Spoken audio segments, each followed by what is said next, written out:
வாமகனே என்றாயே தந்தாயனாவில் சரம் சரமாய் தமிழ் பாடல். உன்னை மறப்பேனா உன்னை பாடாதிருப்பேனா, என்னை எரித்தாலும் எரியும் என் நெஞ்சம் உனைத்தான் நினைக்கும்படி சின்ன மகனினுடைய சிறந்தாழ்ந்த வணக்கங்கள் அவையை வணங்கி மகிழ்கிறேன். நாளை அயோத்தியில் மண்டியிட்ட சாவர்கர் கும்பல் ராமன் சாமி என்கிற பெயரால் விழா எடுக்கிறார்கள். ஆனால் ராவண பட்டாளத்தின் கூட்டம் ராமசாமியின் பெயரால் ராமசாமி பேரன் உதயநிதி ஸ்டாலின் நடத்துகிற சுயமரியாதை மாநாட்டிற்கு வந்திருக்கிற உங்கள் அனைவரையும் வரவேற்கிறேன்.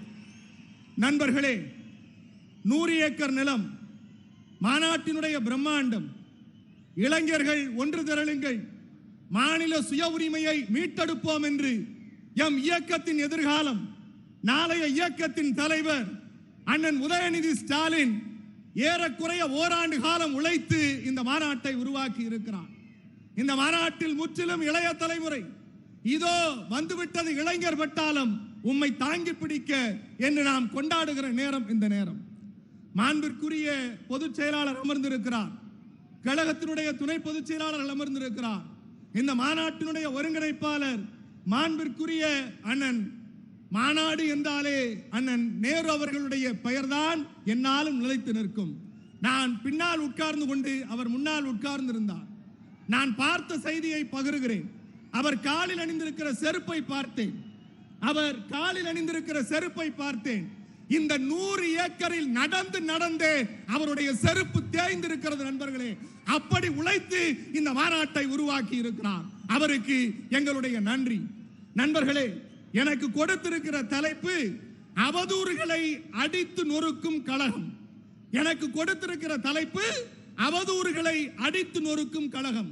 நாளைக்கு வரப்போகிற ஒரு அவதூறு செய்தியை இப்போதே சொல்லிவிடுகிறேன். நாளைக்கு வரப்போகிற ஒரு தலைப்பு செய்தி அவதூறை இப்போதே சொல்லிவிடுகிறேன். தினமலர் என்கிற ஒரு பத்திரிகை நாளைக்கு முதல் பக்கத்தில் ஒரு படம் போடும்.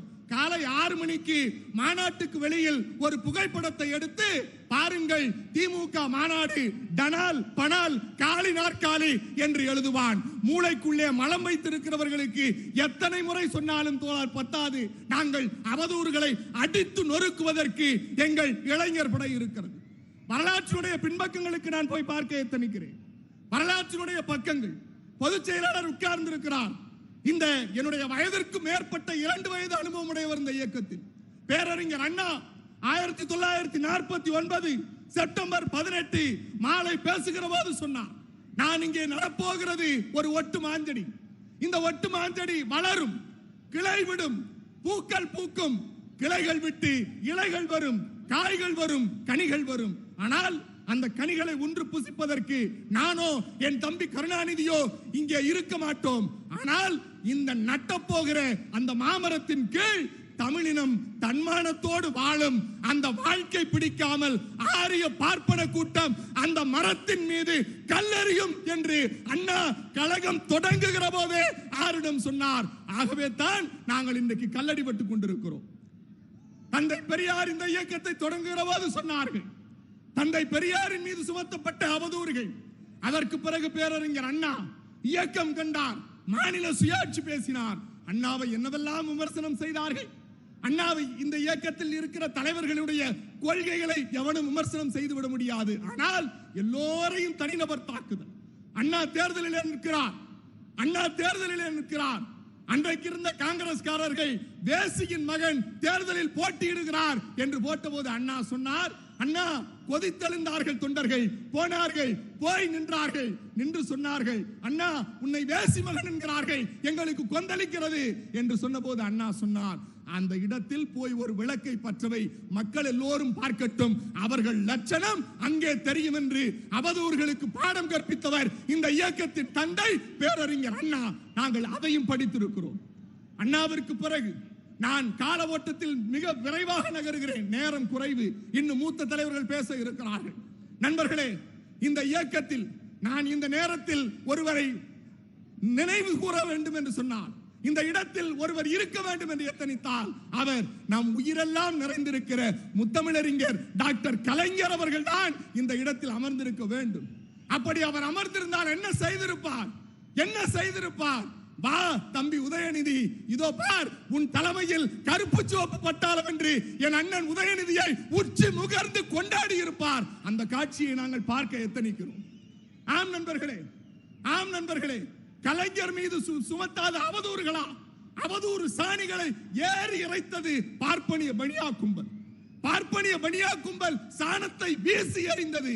ஆனால் கலைஞர் சொன்னார், கலைஞர் சொன்னார், வசவாளர்கள் வாழ்க, வசவாளர்கள் வாழ்க, நீங்கள் எங்கள் மீது எத்தனை அவதூறை வேண்டுமானாலும் சொல்லுங்கள், ஆனால் நான் அந்த அவதூறுகளை எனதாக்கி கொண்டு இந்த தமிழ் சமூகம் தலை நிறுவதற்கு என் உயிர் உள்ளவரை போராடுவேன். தமிழர்களே, தமிழர்களே, நீங்கள் என்னை தூக்கி கடலில் போட்டாலும் உங்களை சுமக்கிற கட்டுமரமாகத்தான் இருப்பேன் என்று சொன்னது நம்முடைய முத்தமிழறிஞர் கலைஞர். அவதூறுகளின் பக்கங்களை புரட்டுகிற போது உடனே சொல்லுவார்கள். நாங்கள் தொலைக்காட்சி விவாதங்களில் பேசுகிற போது இந்த பக்கம் ஒரிஜினல் சங்கி, இந்த பக்கம் முக்காடு போட்ட சங்கி, அந்த பக்கம் கோவணம் கட்டி கொண்டு ஒரு சங்கி, 3 சங்கிகளும் சொல்லுவார்கள் கலைஞர் ஊழல்வாதி, சர்க்காரியா கமிஷன் என்று. இன்றைக்கு நாம் சந்திக்க போகிற தேர்தல் காலம் இது. நம் மீது வருகிற சுமைகளுக்கு பதில் சொல்ல வேண்டிய பொறுப்பு நம் இளைஞரினருக்கு உண்டு. சர்க்காரியா கமிஷனில் விஞ்ஞான ஊழல் என்று இந்த பாஜக சங்கி RSS கும்பல் பரப்பும். நீங்கள் நெஞ்சை நிமிர்த்தி சொல்லுங்கள், நெஞ்சை நிமிர்த்தி சொல்லுங்கள். சர்க்காரியா கமிஷனுடைய அறிக்கையில் மானரோஷம் உள்ளவன் எவனாவது இருந்தால் விஞ்ஞான ஊழல் என்கிற ஒரு ஒற்றை வரியை காட்டு, நான் இந்த இயக்கத்தை விட்டு போகிறேன் என்று சவால் விடுங்கள். அப்படி எந்த இடத்திலும் சர்க்காரியா கமிஷனில் இல்லை நண்பர்களே, சர்க்காரியா கமிஷனில் இல்லை. வந்தார், அதில் வந்தார், இதில் வந்தார், எந்த இடத்திலும் என் தலைவன் யாருக்காகவும் தன்மானத்தை விட்டுக் கொடுக்கவில்லை. கலைஞர் தாங்கிய அவமானங்கள், அவதூறுகள் எல்லாம் இந்த தமிழ் சமூகம் தன்மானத்தோடு வாழ வேண்டும் என்பதற்காகத்தான். கலைஞரின் காலத்தை மிக வெடுவாக கடந்து போகிறேன். ஆம், அடுத்து இந்த நாட்டை, இந்த மக்களை ஒரே ஒரு மனிதன் தன்மானத்தோடு 10 ஆண்டு காலம் கூனி குறுகி போயிருந்த தமிழனின் தன்மானத்தை நிமிர்த்தியது யார் என்று சொன்னால் அந்த தன்மான தலைவன் முத்துவேல் கருணாநிதி ஸ்டாலின் என்கிற மாபெரும் நம்முடைய திராவிட இயக்கத்தின் தலைவன். அவர் ஆட்சியை குறை சொல்ல முடியவில்லை, அவர் ஆட்சியை குறை சொல்ல முடியவில்லை, அவர் செயல்பாட்டை குறை சொல்ல முடியவில்லை. ஆனால் என்ன சொன்னார்கள்? கலைஞருக்கு பிறகு கட்சி இருக்காது என்று சொன்னார்கள். கலைஞருக்கு பிறகு கட்சி இருக்காது என்று சொன்னார்கள். அப்படியே கட்சி இருந்தாலும் கொள்கை இருக்காது என்று சொன்னார்கள். கலைஞருக்கு பிறகு, கலைஞர் இருக்கிற போதே செயல் தலைவராக பொறுப்பேற்று அவர் தொட்ட தேர்தலில் எல்லாம் வெற்றி முகத்தை காட்டி இன்றைக்கு ஆட்சியில் உட்கார வைத்தது நம்முடைய திராவிட மாடல் கதாநாயகன் முத்துவேல் கருணாநிதி ஸ்டாலின் அவர்கள் தான். அவர் துண்டுச்சீட்டு வைத்து பேசுகிறார் என்று அவதூறு பரப்பினார். அவர் துண்டுச்சீட்டு வைத்து பேசுகிறார் என்று அவதூறு பரப்பினார். இந்தியா சொன்னது துண்டுச்சீட்டு வைத்து பேசவில்லை, இந்தியாவிற்கான துருப்பு சீட்டு முத்துவேல் கருணாநிதி ஸ்டாலின் தான் என்று இந்தியா இன்றைக்கு சொல்லுகிறது. நண்பர்களே, அவருக்கு கட்டம் உருட்டி பார்த்தார்கள், கட்டம் உருட்டி பார்த்தார்கள், ஜோசியம் பார்த்தார்கள். 8 கட்டம், 10 கட்டம், 16 கட்டம் போட்டான். அவர் முதலமைச்சராகவே முடியாது என்று தெருவில் போகிற எல்லோரும் ஏகடியம் பேசினார்கள். ஆனால் முதலமைச்சர் பொறுப்பேற்று அடுத்த மறுநாள் பத்திரிகையாளர் சந்திப்பில் அவர்கள் எல்லோரும் சொன்னார்கள், ஸ்டாலின் இஸ் மோர் டேஞ்சரஸ் தென் கருணாநிதி என்று சொல்ல வைத்த தலைவன் நம் திராவிட மாடல் முத்துவேல் கருணாநிதி ஸ்டாலின் என்கிற திராவிட தலைவன். நண்பர்களே, நான் பக்கங்களை அடுக்கி மிக விரைவாக போகிறேன். அதற்கு அடுத்து இன்னும் பல விடயங்கள் நம் மீது வைக்கக்கூடிய 2 அவதூறுகளை சந்திப்பதற்கு நாம் தயாராக இருக்க வேண்டும். ஒன்று, இந்துக்களுக்கு எதிரி திமுக என்று சொல்லி நாடாளுமன்ற தேர்தலுக்கு வருவான், நாடாளுமன்ற தேர்தலுக்கு வருவான். இந்துக்களுக்கு எதிரி திமுக என்று வருவான். நாம் சொல்லுவோம், ஆம், நீங்கள் இந்துக்களுக்கு எதிரி திமுக என்றால் இங்க இருக்கிற கூட்டத்தை சொல்லுகிறேன், சட்டப்படி இந்து கடவுளை ஏற்றுக்கொண்டு இந்து சாமியை வணங்கிவிட்டு வந்தவர்கள் கையை உயர்த்தி காட்டுங்கள், அந்த சம்பி கும்பலுக்கு தெரியட்டும் இங்கே இருக்கிறவனும் இந்துதான் என்று. ஏன் இதை சொல்லுகிறோம் தெரியுமா? ஏன் இதை சொல்லுகிறோம் தெரியுமா? திமுக இந்துக்களுக்கு எதிரி என்பான். நாங்கள் அதற்குத்தான் நம்முடைய முதலமைச்சர் சொன்னார், அதற்குத்தான் முதலமைச்சர் சொன்னார், நீங்கள் எங்களை இந்துக்களுக்கு எதிரி என்கிறீர்களா? இந்து அறநிலையத்துறைக்கு சேகர் பாபு என்கிற பக்தி பலத்தை இந்த அறநிலையத்துறை அமைச்சராக உட்கார வைத்து 1000 கோயில்களுக்கு 1.5 ஆண்டு காலங்களில் குடமுழுக்கு நடத்தியது திராவிட மாடல் இந்துக்களுக்கான ஆட்சி என்று நீங்கள் சொல்லுங்கள், நீங்கள் சொல்லுங்கள். ஐயா, கோவில் நிலம் திருடப்பட்டது என்று பிரதம மந்திரி ஆந்திராவில் பேசுகிறார், அவரிடத்திலே சொல்லுங்கள். திராவிட மாடல் ஆட்சி வந்ததற்கு பிறகுதான் திராவிட மாடல் முதலமைச்சர் வந்ததற்கு பிறகுதான் பாஜக காரன் கொள்ளையடித்து வைத்திருந்த 5000 கோடி ரூபாய்க்கான நிலங்கள் மீட்கப்பட்டு இன்றைக்கு அரசாணை பிறப்பிக்கப்பட்டு அரசு கருவூலத்தில் இருக்கிறது. 5000 கோடி நிலம் இன்றைக்கு தான் கடவுள்கள் எல்லாம் கருவறையில் பத்திரமாக இருக்கிறார்கள். அதையும் சொல்லுங்கள். இரண்டாவது, நம் மீது ஊழல் கரை சொல்லுவான். ஊழல் கரை என்பது பாஜக நீதித்துறைக்கு பின்னால் முன்னால் என்கிற அந்த வரலாற்று பக்கத்தை எடுத்து பதிவிடுங்கள் நண்பர்களே. நிறைவாய் ஒரு அவதூறுக்கு வருகிறேன். நம்முடைய இளைஞரணி செயலாளர் அண்ணன் உதயநிதி ஸ்டாலின்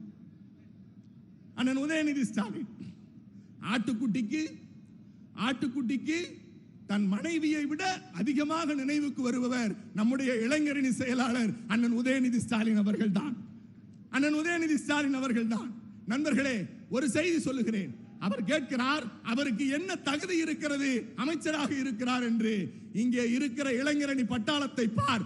உன்னை போல குறுக்கு சால் ஓட்டி குறுக்கு வழியில் வந்து ஆட்டுக்குட்டிகளாக வாரும் நடத்தி படத்தை எடுத்து அடுத்தவன் குடியை கெடுப்பவன் அல்ல எங்கள் தலைவன். இந்த இனத்துக்காய், இந்த மண்ணுக்காய், நாளைய தலைமுறைக்காய் குடியுரிமை திருத்த சட்டத்தை மேடையில் கிழித்து போட்டு இதோ நான் வருகிறேன், அனிதா மட்டுமல்ல யார் பாதிக்கப்பட்டாலும் நான் வந்து நிற்பேன் என்று சொன்ன எங்கள் வருங்கால தலைவர் அண்ணன் உதயநிதி ஸ்டாலினை பற்றி பேசுவதற்கு, ஆட்டுக்குட்டிகளுக்கு அதிவீரங்களை பற்றி பேசுவதற்கு எந்த தகுதியும் இல்லை நண்பர்களே.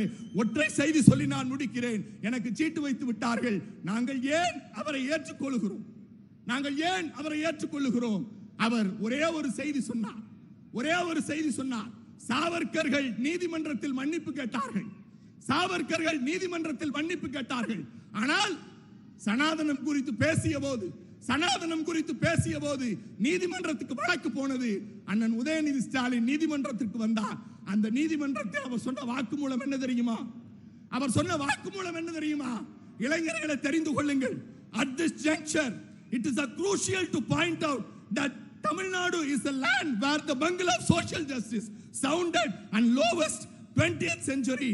The iconic leaders of Tandai Periyar, Peraringer Anna, Muthamilaringer Kalaignar, M.K. Stalin, my beloved leader, even at this juncture, a national level leader, Baba Saheb Ambedkar, fought for the social justice to eradicate this Sanathan.